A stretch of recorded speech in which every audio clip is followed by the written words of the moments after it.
Assalamualaikum warahmatullahi wabarakatuh. Perkenalkan, nama saya Retina Ayu Putri dengan NIM 210852041 akan mempresentasikan seminar hasil saya yang berjudul Kebijakan Luar Negeri Turki dalam Penarikan Diri dari Konvensi Istanbul. Konvensi Istanbul merupakan perjanjian internasional yang menangani isu kekerasan terhadap perempuan dan kekerasan dalam rumah tangga.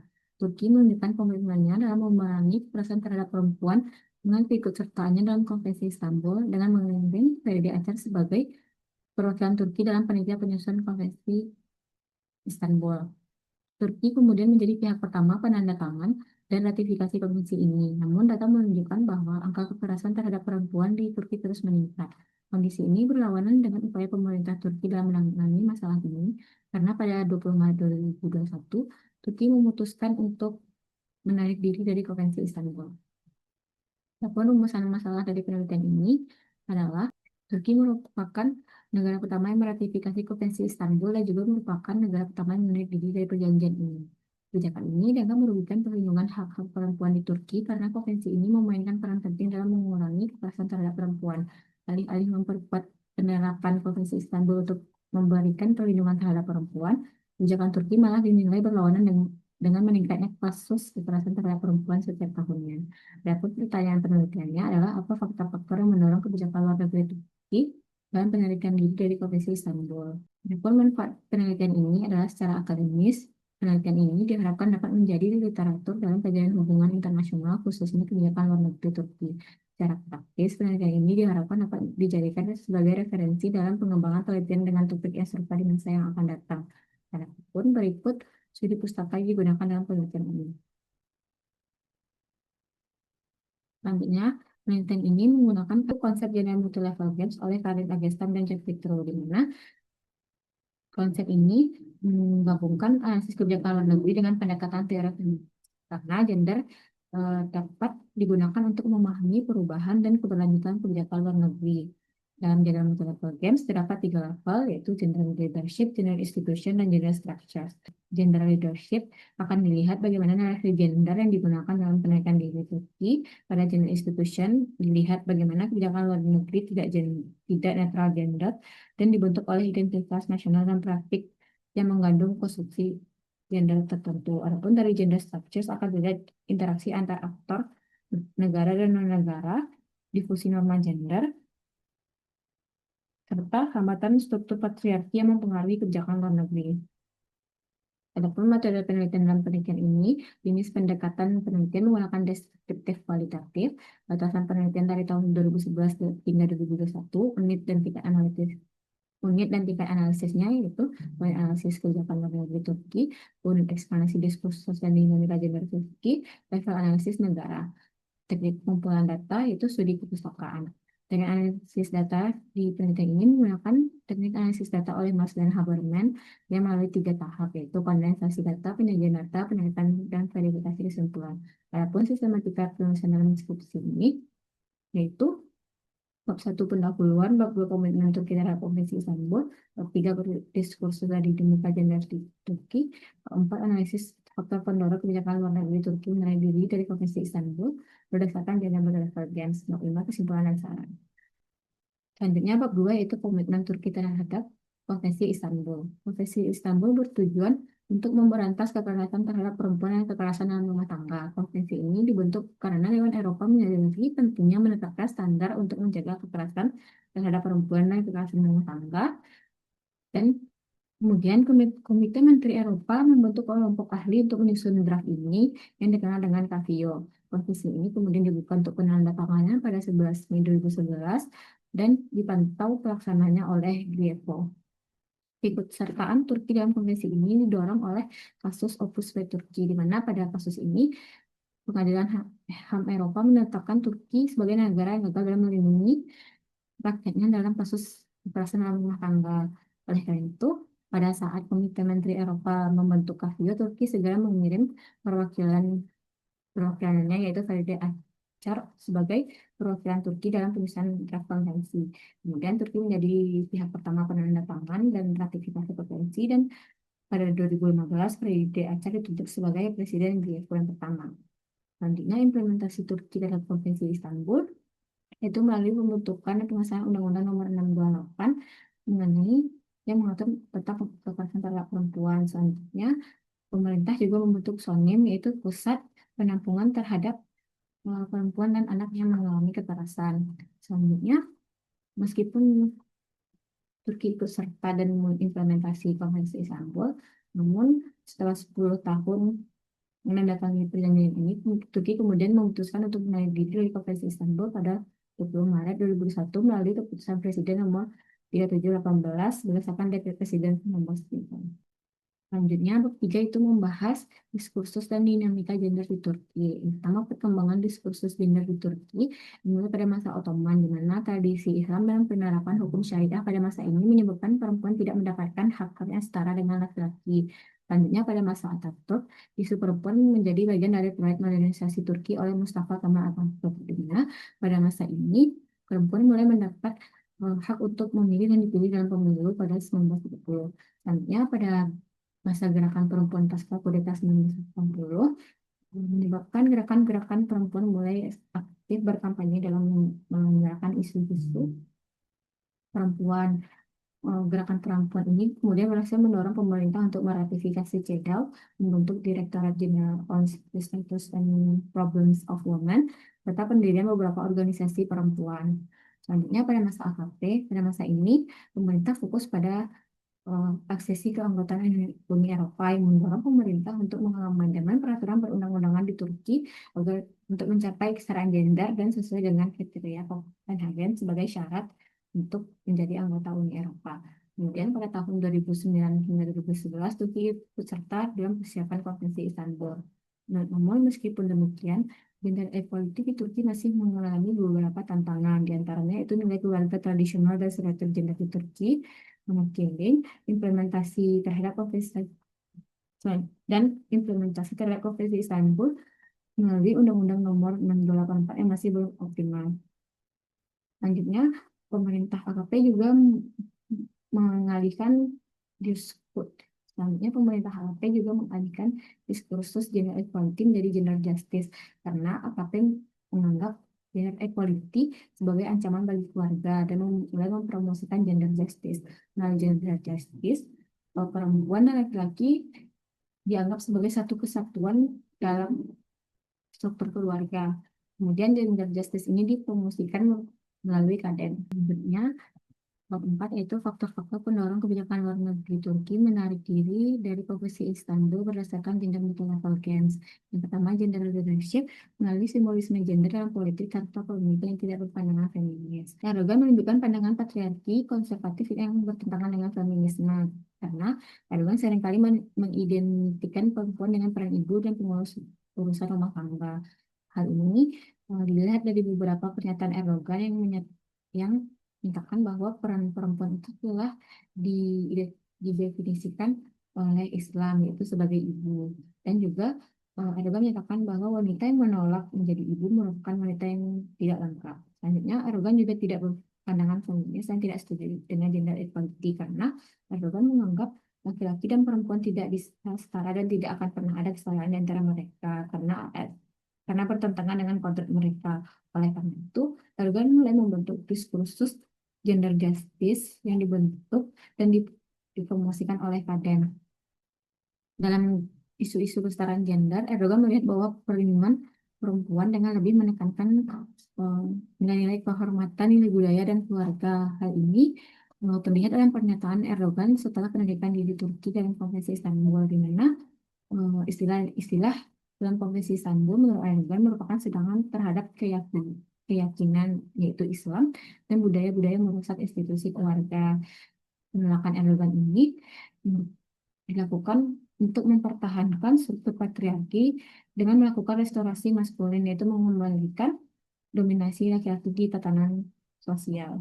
Selanjutnya, pemimpin politik yang menggunakan identitas dan narasi gender untuk memperkuat kekuasaan dan legitimasinya. Erdogan menggunakan identitas dan narasi gender untuk meningkatkan kekuasaannya. Hal ini dilihat pada awalnya Erdogan memanfaatkan isu kesetaraan gender pada Konvensi Istanbul untuk meningkatkan soft power Turki, khususnya dalam mencapai keanggotaan Uni Eropa dan buruknya citra Turki setelah Turki dilaporkan oleh Opus pada Pengadilan HAM Eropa. Erdogan juga menjadi pihak yang mendorong Parlemen Turki untuk meratifikasi Konvensi Istanbul karena Erdogan berusaha meyakinkan Parlemen Turki langkah ini dapat memperbaiki citra Turki di politik internasional. Namun, Erdogan mulai mengalami perubahan karena kekalahan pemilu pada tahun 2019 yang menyebabkan Erdogan kehilangan kekuasaan partai AKP di 3 kota besar di Turki, lalu COVID-19 serta yang, yang menyebabkan inflasi dan turunnya lira Turki yang menyebabkan turunnya kepercayaan masyarakat terhadap Erdogan. Kemudian hal ini membuat Erdogan mulai memperkuat kekuasaannya, salah satunya dengan memberikan sinyal bahwa jika masyarakat ingin keluar dari Konvensi Istanbul, maka Turki akan keluar. Hal ini digunakan oleh Erdogan untuk menjustifikasi keputusan untuk keluar dari Konvensi Istanbul dengan mengatakan adanya tuntutan dari kelompok konservatif. Hal ini karena pada tahun 2020, kelompok konservatif mulai melakukan penolakan terhadap Konvensi Istanbul dengan menganggap bahwa Konvensi Istanbul merusak nilai-nilai budaya dan struktur keluarga yang ada di Turki.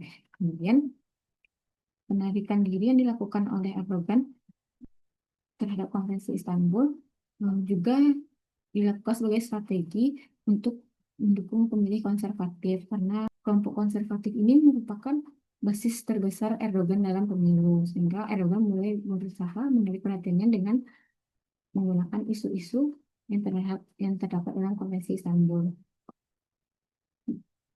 Erdogan memanfaatkan dimensi agama, nilai keluarga tradisional, dan isu gender untuk menarik perhatian kelompok konservatif karena dalam pernyataan penarikan diri Turki dan Konvensi Istanbul disebutkan bahwa penarikan ini disebabkan karena isi dari Konvensi Istanbul yang menyebabkan rusaknya struktur keluarga tradisional di Turki dan adanya eh, kelegalan homoseksualitas yang disebabkan oleh beberapa kelompok tertentu. Selanjutnya itu gender institution melalui kondisi domestik, yaitu tingkat demokrasi, tingkat representasi perempuan, dan gerakan perempuan yang aktif. Penarikan diri Turki dari Konvensi Istanbul dilakukan oleh Erdogan melalui dekret presiden tanpa konsultasi dengan parlemen ataupun masyarakat Turki.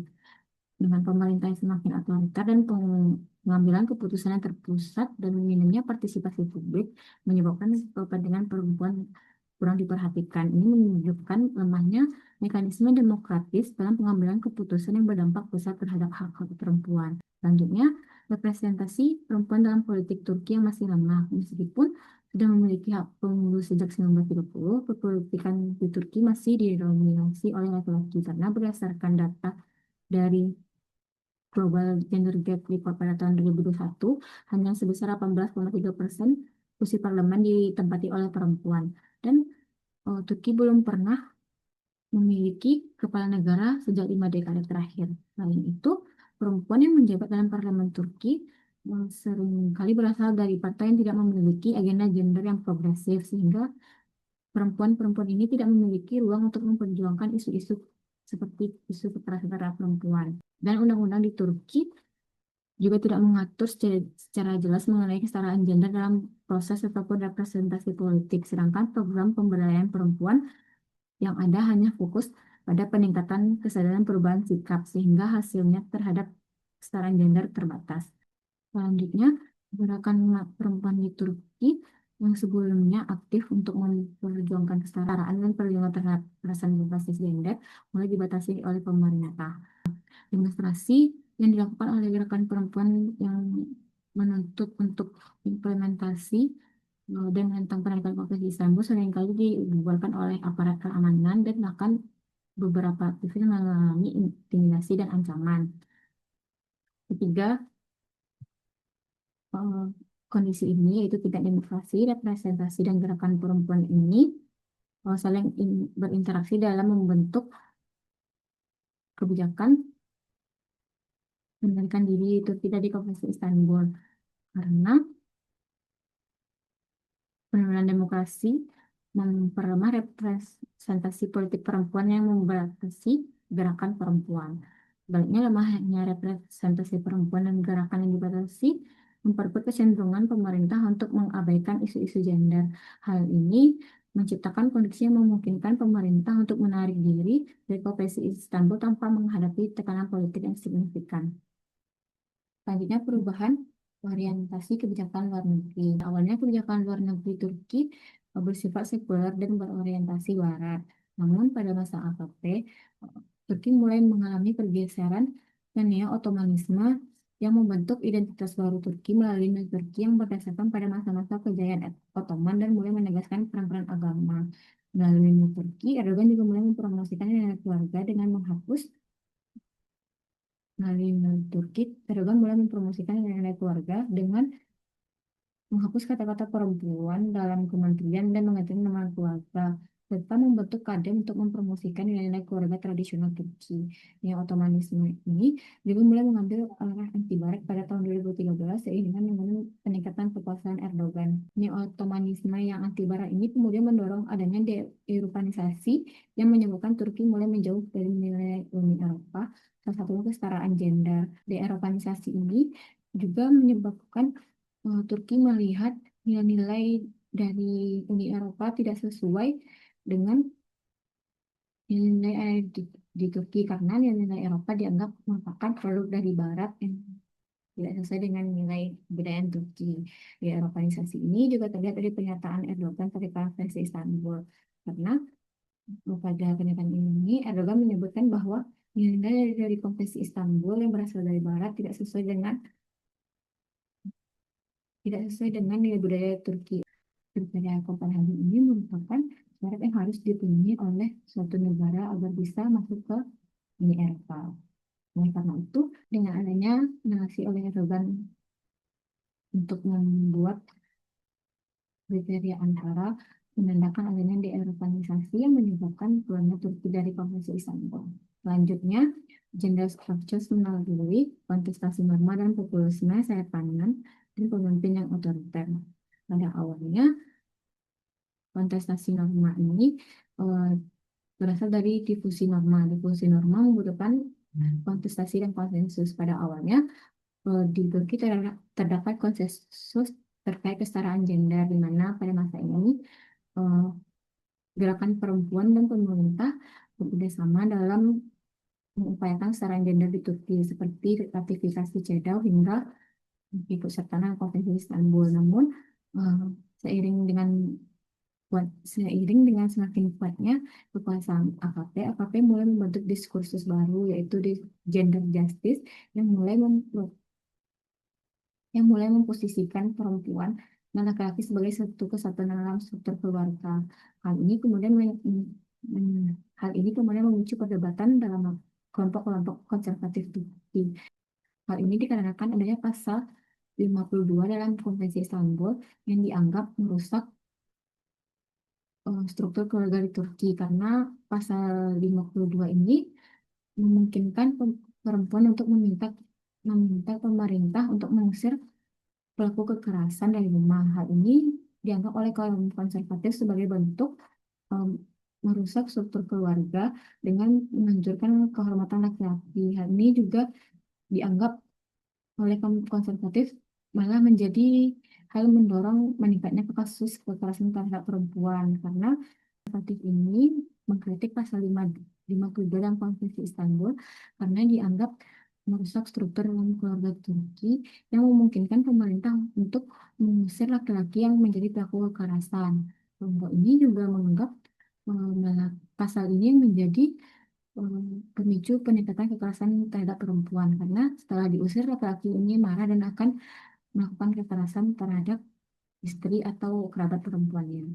Namunnya, kelompok ini juga mendorong Erdogan untuk menarik diri dari Konvensi Istanbul karena konvensi ini dianggap tidak sesuai dengan budaya dari Turki, terutama adanya pasal non-diskriminasi yang menuntut pemerintah untuk melakukan perlindungan terhadap kekerasan tanpa memperhatikan orientasi seksual. Hal ini dianggap oleh kelompok konservatif sebagai bentuk dukungan terhadap nilai-nilai LGBT yang tidak sesuai dengan nilai-nilai Islam dan Turki. Penolakan yang dilakukan oleh kaum konservatif ini kemudian mendorong Erdogan untuk menarik diri dari Konvensi Istanbul karena sesuai juga dengan Erdogan yang memanfaatkan nilai keluarga dan narasi gender untuk memperkuat kekuasaannya, maka Erdogan memutuskan untuk keluar dari Konvensi Istanbul. Selanjutnya, eh, kebijakan ini juga didorong oleh populisme sayap kanan dan pemimpin otoriter di Turki karena populisme yang dilakukan oleh AKP mulai mendefinisikan kesetaraan gender sebagai ide dari luar atau barat yang asing dan bertentangan dengan nilai-nilai tradisional Turki dan nilai-nilai Islam. Kemudian pihak-pihak yang mendukung Konvensi Istanbul dan mendukung kesetaraan gender ataupun hak LGBT dianggap asing dari budaya Turki. Kemudian pemerintah berupaya menjadikan adat dan tradisi sebagai solusi dari permasalahan perempuan di Turki. Namun kenyataannya dalam masyarakat Turki, adat dan norma-norma budaya melegitimasi kekerasan fisik dan seksual terhadap perempuan. Selanjutnya, keputusan Erdogan untuk menarik diri dari Konvensi Istanbul secara sepihak melalui Dekret Presiden Nomor 9 juga dianggap melanggar konstitusi dan menunjukkan konsolidasi kekuasaan otoriter di tangan presiden karena berdasarkan konstitusi Turki, keputusan untuk menarik diri dari sebuah perjanjian internasional harus berdasarkan persetujuan parlemen. Sedangkan dalam kebijakan penarikan diri ini, Erdogan tidak melakukan diskusi dengan parlemen dan menarik diri Turki secara sepihak. Selanjutnya, bab 5 penutup dari penelitian ini dapat disimpulkan bahwa kebijakan Turki untuk menarik diri dari Konvensi Istanbul merupakan hasil dari interaksi antara dinamika domestik dan internasional yang dipengaruhi oleh konstruksi gender. Melalui pendekatan gender multi-level games, melihat bahwa kebijakan luar negeri Turki dan penaikan diri ini tidak netral gender dan isu gender digunakan oleh pemerintah untuk memperkuat kekuasaan dan identitas Turki. Adapun sarannya, itu pembahasan mengenai gender multi-level games berdasarkan 3 level yang dikemukakan oleh Karin Agastan dan Jack Petru masih memerlukan analisis yang lebih mendalam agar dapat dipahami secara komprehensif. Oleh karena itu, penelitian selanjutnya diharapkan dapat mengkaji isu ini secara lebih luas dan detail. Kajian selanjutnya juga dapat difokuskan pada salah satu level dalam gender multi-level games agar analisisnya lebih terarah dan mendalam. Sekian presentasi saya. Terima kasih. Assalamualaikum warahmatullahi wabarakatuh.